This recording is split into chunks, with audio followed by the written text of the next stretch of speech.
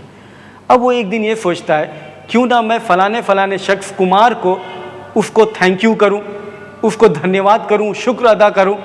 تب وہ سوچتا میں نے تو دیکھا نہیں ہے، تو کیوں نہ میں اس کا کوئی روپ دوں، اس کو کاکروچ بناؤں یا ارتھورم بناؤں یا چلچٹا بناؤں، کچھ بناؤں ایسا آکار، اور اس کا فوٹو بناؤں، اس پر ہلدی لگاؤں، کوکو لگاؤں، اور اس کے سامنے ہاتھ جوڑ کے کہوں کہ Kumar thank you very much, بہت بہت دھنیہ واد، تو نے مجھے ہمیشہ ہر مہینے میرا خرچہ دیا ہے، کتنا اچھا آدمی ہے تو، کتنا بھلا آدمی ہے، تو نے کتنا خیال کیا۔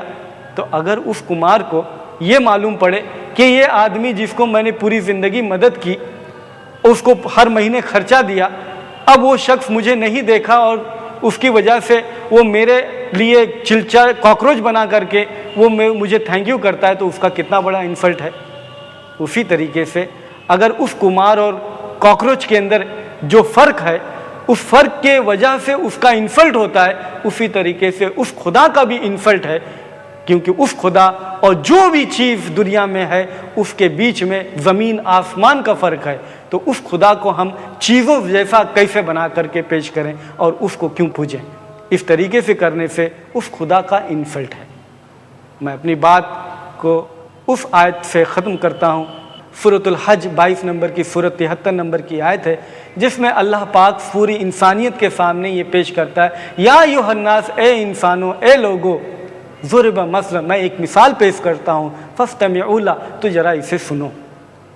ان الذین تدعون من دون اللہ، جو لوگ اللہ کو چھوڑ کر کے پکارتے ہیں دوسرے کو، وہ تو ایک مکھی بھی نہیں پیدا کر سکتے، لن یخلقوا ذبابا، ایک مکھی بھی نہیں پیدا کر سکتے، ولو اجتمعوا لہ، اگر وہ سب اس بات پر ایک جٹ ہو جائیں کہ ایک مکھی کو پیدا کر دیں، اور اگر ان یسلبہم الذباب شیئا، اگر وہ مکھی ان سے کچھ چیز چھین کر کے لے کے چلے جائے، لا یستنقذوہ منہ، اسے تو وہ چھڑا بھی نہیں سکتے۔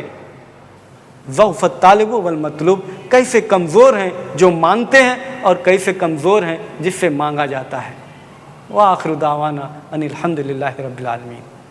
یا طیبہ یا طیبہ یا دوا العیانا، اشتقنا لك والهوى نادانا، والهوى نادانا.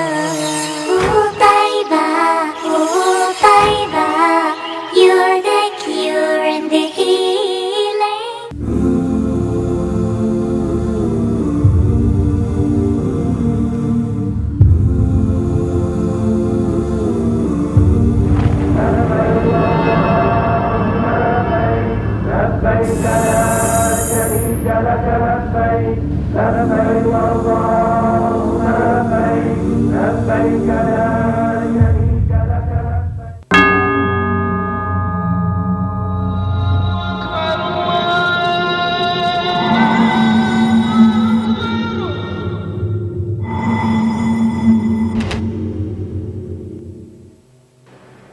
الحمد للہ رب العالمین، نحمدہ نصلی علی رسولہ الکریم۔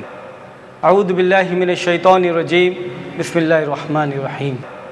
قل یا اہل الکتاب تعالوا الی کلمۃ سواء بیننا وبینکم الا نعبد الا اللہ ولا نشرک بہ شیئا ولا یتخذ بعضنا بعضا اربابا من دون اللہ فإن تولوا فقولوا اشہدوا بأننا مسلمون۔ ناظرین اکرام، السلام علیکم ورحمۃ اللہ وبرکاتہ۔ ہمارا موضوع خدا کا تصور اسلام اور عیسائیت میں۔ اسلام کوئی نیا مذہب نہیں ہے کہ جو محمد صلی اللہ علیہ وسلم کے زمانے سے، بلکہ اسلام تو شروع ہی سے ہے، جب سے آدم علیہ السلام سب سے پہلے آدمی اس دنیا میں بسنا شروع ہوئے۔